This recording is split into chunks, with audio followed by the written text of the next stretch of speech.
You want to listen to a podcast? By who?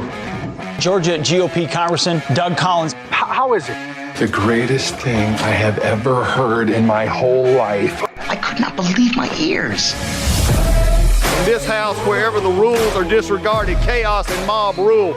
It has been said today, where is bravery? I'll tell you where bravery is found and courage is found. It's found in this minority who has lived through the last year of nothing but rules being broken, people being put down, questions not being answered. And this majority say, be damned with anything else. We're going to impeach and do whatever we want to do. Why? Because we won an election. I guarantee you, one day you'll be back in the minority and it ain't going to be that fun. Hey everybody, it's Doug Collins. Welcome back to the Doug Collins Podcast. Glad you're here. Today's going to be a sort of a special sort of sit-back learning day. I like to do these occasionally, and for my longtime listeners of the podcast, you know that we don't always just do politics. We don't always just do current events, things that are going on, and of course we have our wonderful Friday's Finest with Chip and Joel, Chip and James, and we have guests on with that at times, hopefully. But moving forward. I always like to have times in which we just sort of sit back and this is the self-improvement part of the Doug Collins podcast. The things that I've seen, articles that I've seen that I want to just pass along and say, here's some interesting stuff. And this is a summarization of things. And this one really struck my eye. And the article came out of Psychology Today. Yes, I read widely. But it came out of Psychology Today, and the title of the article is 7 Do's and Don'ts for Becoming a Wise Person.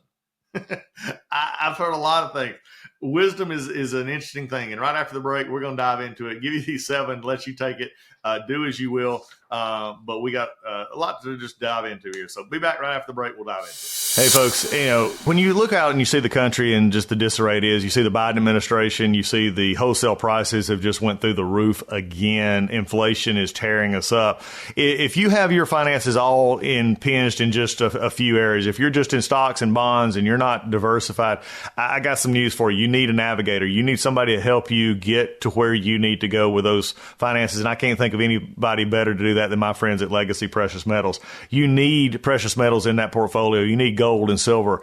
And Legacy Precious Metals, the folks there, they're the navigators. They know how to deal with tough times. They know and how to look ahead and take your personal situation and make it something that can be workable for you in the long term, because that's at the end of the day, that's the one you're most concerned about. You need to make sure that your personal finances and your retirement are secure. You need folks like Legacy Precious Metals helping you in that. They will take the time to learn you. They'll learn your finances. They'll learn where your investment goals are, and they'll help you get there. And metals and gold right now in this kind of crazy inflation, in this kind of crazy economy with the Biden's economy is just, you need that help. And Legacy Precious Metals is the one to do that. So give Legacy Precious Metals a call, 866-528-1903, 866-528-1903, or you can always visit them online at legacypminvestments.com, and you can download their free investor's guide. Legacy Precious Metals, they're the ones you need. They're the navigators to help you through these turbulent times. Hey everybody, Mike Lindell and the Mypillow employees want to thank all of my listeners, the Great Doug Collins Podcast listeners, for your continued support. To thank you, they're offering an overstocked clearance sale right now for the best price you ever use when you use the promo code Collins, COLLINS, and you get free shipping on the entire order. You get 50% off the MyPillow 2.0, the brand new flannel sheets that just arrived and won't last long.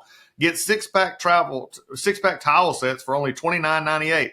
And take advantage of the free shipping on large items like mattresses and mattress toppers. 100% made here in the United States and on sale for as low as $99. Everything is on sale, from the brand new kitchen towels that have the same technology as the bath towels that actually absorb dog beds, blankets, couch pillows, and much, much more. To get the best specials ever, go to the mypillow.com, and use the promo code Collins, COLLINS, or call 800-986-3994 and use the same keyword Collins, COLLINS, and get free shipping on your entire order while supplies last. MyPillow products, thank you. Y'all go check them out. All right.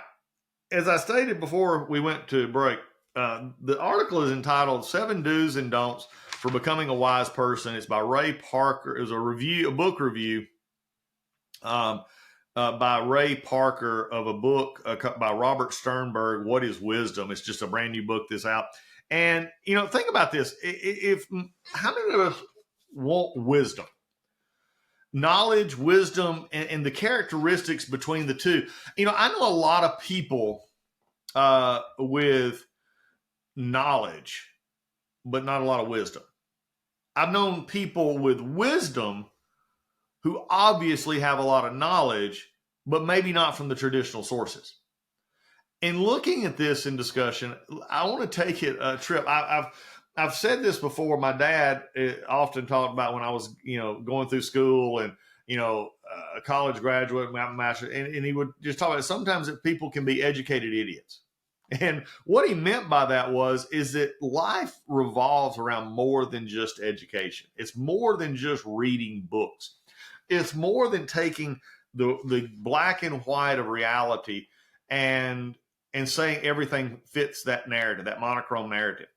The interesting part here is, and I made mention of this on a previous podcast a little while back, that it's frustrating for me to see how everybody becomes experts in times of interesting events or sad events, tragic events, however you want to put it.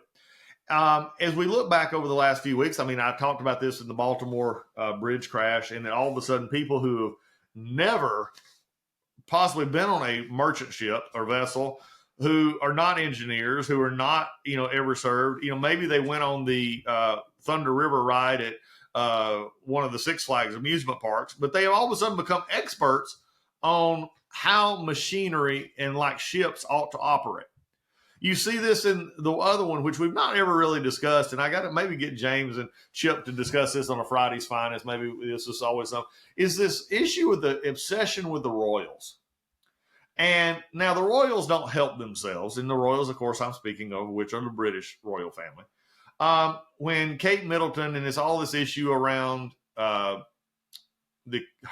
condition, her illness, her cancer diagnosis, the prince, I think the king did it well as best they can. He said, "Look, I've got cancer." He wouldn't exactly say it was prostate cancer. What kills me is they don't say what it is. But this is the kind of things that they do. So sometimes I think they want the speculation and attention, and other times I just think they're just so insulated from the world that they don't know how to talk to the world. But again, go on to social media, go on to any websites that do news stuff, go on to watch TV, and everybody is a Royals expert. I guess they've watched all the seasons of The Crown, and they understand now, all of the background going into it. I say all of that to say wisdom and knowledge being two different things in my mind. This is Doug Collins' interpretation. Knowledge is having the information that you have read, you have learned. Now, I believe that application takes knowledge to wisdom. Now, this may be a little deep for you, and you may not, want to delve into it, but I'm going to make you think about what we're talking about here, because I believe this is correlating between politics and life. And this is the reason you've heard me say it many, many times, that we divorce politics in real life. I think a lot of it is because we gain knowledge out of an article that we put trust in, and then we spout the words of that trust because we've not examined it for ourselves. There's a difference in knowledge that is regurgitated and a difference in knowledge that is then taken, processed, filtered, and looked at, which can turn into wisdom. The difference, and why this article got me, is 7 do's and don'ts becoming a wise person. I wish it could be broken down that simply. Now, the article I'm going to talk about these 7 branches of philosophy. They sort of base this on the tree of philosophy and the 7 key areas of philosophy. This is how this whole article is broken out. So if you want to read, like, there was a Psychology Today article about this, a book review on this author by Robert Sternberg. And I'm not, if you want to go read it. This is a review of it. And, but I think when you go to the saying of wisdom, I want you to think about age doesn't always equate wisdom either. Let me raise this back. I have seen 22-year-olds have vast wisdom that 70-year-olds do not.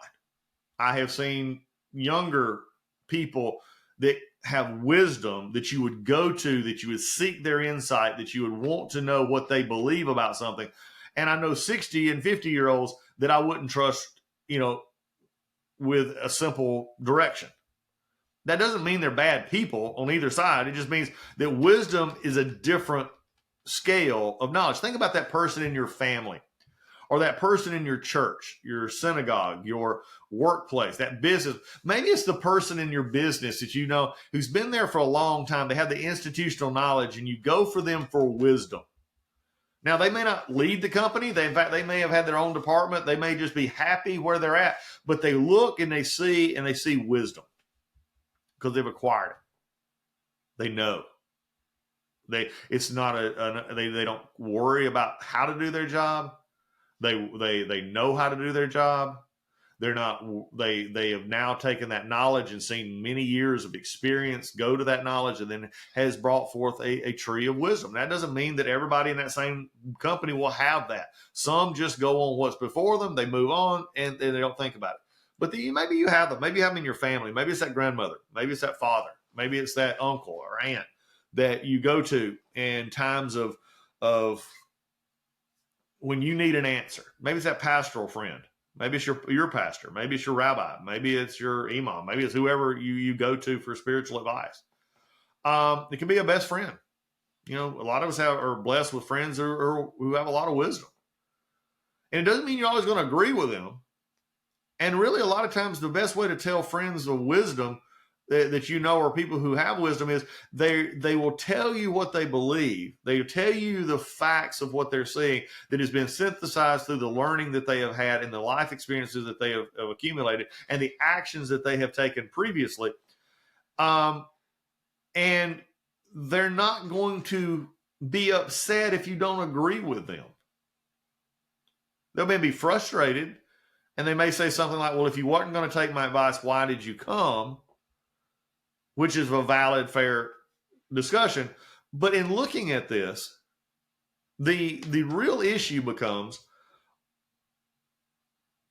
they will give it their wisdom. The question is how you synthesize it and process it through knowledge of what they've given to apply wisdom in your own life. So again, a lot of pictures here for understanding. It is why, I will say this though, there's the discussion of older, and you're older and the wise old men. The reason is frankly, is also fair. Wisdom is gained through the knowledge of life and that synthesization of what they've done, the mistakes they've made, the successes that they've learned by doing. And yeah, a lot of your wisdom is going to come in older age because simply you've taken what you've learned and applied it. That doesn't, necessarily, like I said earlier, wave off young people having wisdom, but this is a part of that. Now, breaking that down, if I'm telling you something, if you deem me to be wise in a certain area and I tell you information, then you take it as a truism or a truth, but also it is still up to you to sort of apply it and prove it to yourself. Now, it may help you out in a momentary decision, and it may help you out in a momentary discussion to solve a certain problem, but then you're going to take and you're going to work that advice. You're going to massage that advice, and you're going to be at a position to where you can actually then go out and use this advice, again, then making it your own wisdom. So let's look at this. There's 7 of them. And they break it down, as I said, off the tree of philosophy, which, epistemology, ontology, ethics, logic, this kind of thing. I'm not going to really break it down to that. If you want to read this article, I'd encourage you to go find it in this book review, or go buy the book, if you want to go buy the book. But I'm going to read sort of their headlines of sort of how this breaks out. And this first one is probably the best that you can have. I would rather go to somebody that the example of this first one, which is knowing what you know and what you don't know. You come to me and ask me a question about politics. You come to me and ask me a question, for the most part, about legal issues, religion, especially from the Baptist faith tradition and others. I can offer you my knowledge and wisdom from those perspectives. Can you ask me questions that I may not know? Yes. If you ask me a question about how a nuclear reactor works, I could look it up. I couldn't tell you. Okay. And I think the interesting issue here is what is this discussion of wisdom is knowing what you know and knowing what you don't know. How many times have you had somebody on TV or somebody in your life, business, whatever, they know everything. They know it all, or they got an opinion on it all. I think opinions and knowledge and wisdom are three different distinct categories. I can have an opinion on a lot of things. I may not have knowledge about anything of what I'm having an opinion on, and definitely don't have wisdom and built in from years of experience. But, I can give you my opinion. Do you like a painting? Well, yeah, it's okay. But I don't know anything about the painting. I don't know the artist. I don't know who it is.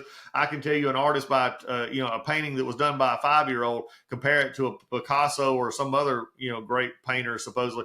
And I can't tell you the difference. I just say, I like that one. I don't like this one. That's an opinion.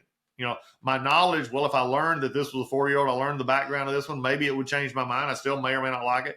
Again, this is a process. But how many times do you see on TV? You see it in, podcasts. You see it everywhere.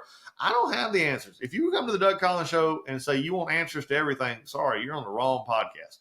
But I'm also going to tell you go to any podcast that doesn't give you, that gives you direct, quote, answers to everything. I'd stay away from that podcast. I think it's one of the things that's made Joe Rogan podcast as popular as it is. Joe just sits there and asks questions. He talks about it all the time. He said, I'm just a dumb guy who asks questions. I'm a comedian. But he asks questions.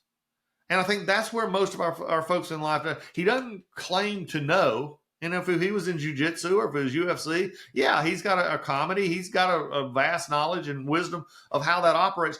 But again, his podcast has, I think, been built around the educational, funcational, if you would, the educational idea that we're going to ask people questions that we may or may not agree with, but you then can take that information and do whatever you want with it. That's why, any given day you're listening to, you have people on discussing, ancient ruins in Africa to, the UFO crisis to whatever else he wants to have on it, but he asks the questions. That is something.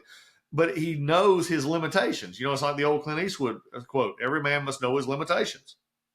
So in this pursuit of wisdom, you can make a, opinion or a guess or think, but at the end, be careful to not claim to know everything.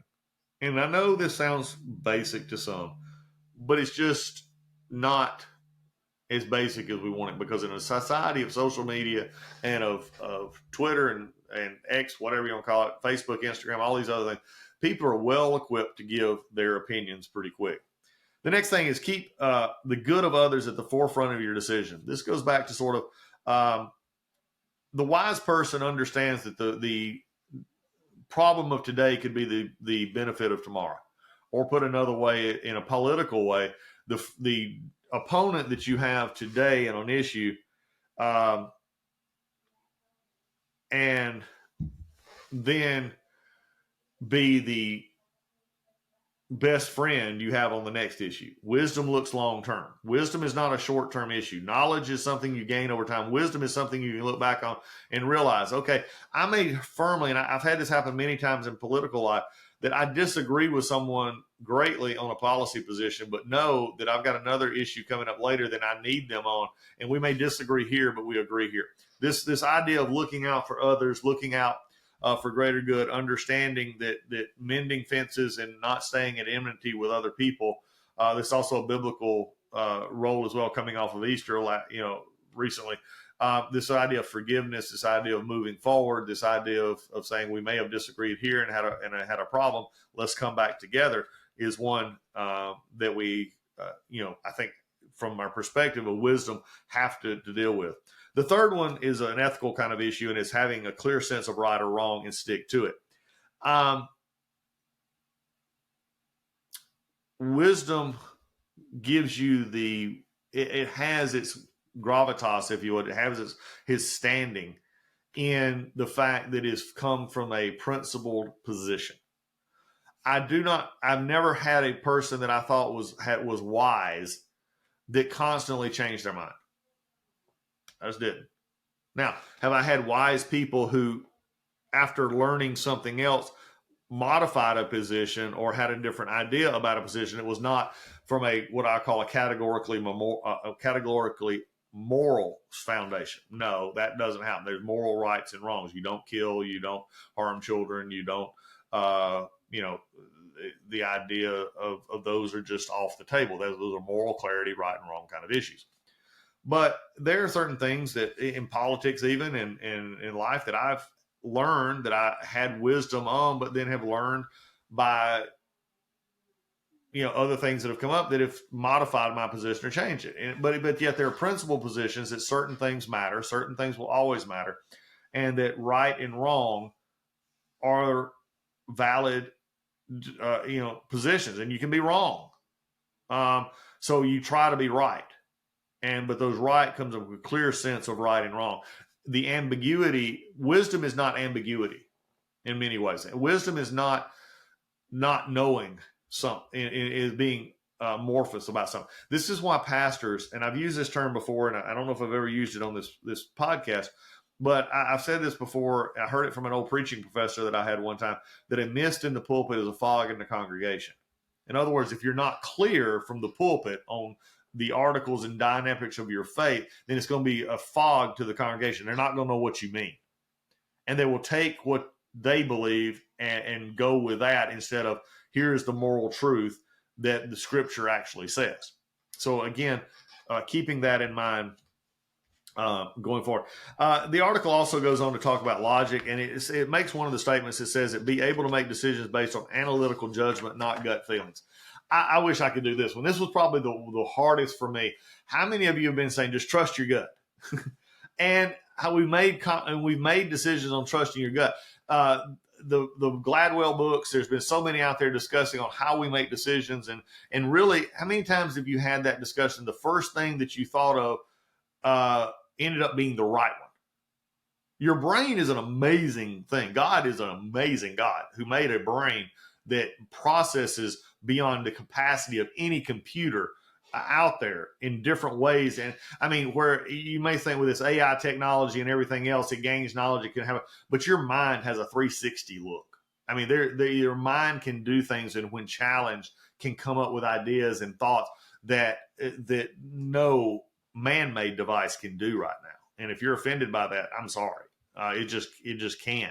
Now, we can't do the processing of mathematical equations or things like that.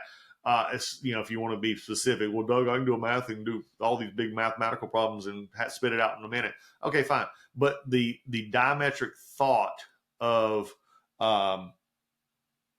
making a decision in a split moment without input is something that the mind can do. And you say without input, well, no, it's with input of knowledge of that everything that has come together is a thing of wisdom. So again, I necessarily, yes, use all the logic you can, use all the reasoning you can, discuss it, but I'm not going to rule out wisdom is also not based on some experience and also emotional gut checks. So check that out as well. A couple of other things that I thought was sort of knowledge is using logic in decisions. Because again, this is psychology today. They downplay the obvious of religion, of faith in your decision making. That everything should be more Spock-like. I'm Mr. Spock. It's only logic. It's only reason. I don't understand, Captain Kirk. It's this. No, emotions and faith also play a great deal into this as well for wisdom. And some of the, again, wisdom found in people show that result. They show it from a moral backing, as we discussed earlier, that there is moral boundaries to look at. And that comes from a belief and a religious belief that sometimes logic can't explain. Faith, Christianity, the resurrection of Jesus Christ is not a logical thing for people who do not believe the story and believe the outcome of the fact that Christ rose from the dead and was seen by many, many, many people. And that's the story of Christ's redemption. And for us is in that story. Again, if you downplay religion and say religion or faith have no view in this, then you're counting out, I believe, from my belief and my faith perspective, you're counting out a great deal of wisdom that can glean to there. the last thing on wisdom, though, is this is true, is be honest. And I call it this one. They call it hermeneutics. They based on facts and not wishes. We wish things to happen, but factually they won't. Okay, and I think this is where wisdom kicks in. I've said this all along. This is my one. Even when I was going back to high school, I mean, our basketball team, our football team, we were okay. We're not great. And if we came up against a very good basketball team or a very good football team, I would be honest with you and say, we're not going to win that game. All right, now a miracle may happen and we do it, but the facts tell me that this is, what is going to be true. We talk about this on Friday's Finest when we make predictions and everything else. Facts will tell you one thing. Your wishes could lead you astray in wisdom. So I'm going to leave that there because I think too many times we have in political life today, we have too many people wishing for things to happen without looking at facts. We have people who run for office who don't want to raise money, who don't understand digital. They don't understand campaigns. They just think that they can go out there and I'm spilling the truth and people will just flock to me. I wish that was true. Guess what? It's not. And it also messes up a lot of where we're at right now with people who have unrealistic ideas about what their state legislators can do or what their U.S. congressmen can do. And this affects the wishes against facts. Now, the sad part about it is many times what they're wanting can be done, but it has to go through the process of knowledge and wisdom to gain it, not just wishing it can happen and not just going off of a gut feeling that it can happen, but listening to people who you may disagree with, who may not give you the answer that you want to hear. They may not do it on the time frame that you want to hear. But when we go back to reasoning and taking in knowledge, gleaning knowledge, sticking to stuff we know and knowing what we don't know, those are the things that will gain you wisdom. Wisdom is what we seek. And with that, that ends another Doug Collins podcast. We'll see you again soon.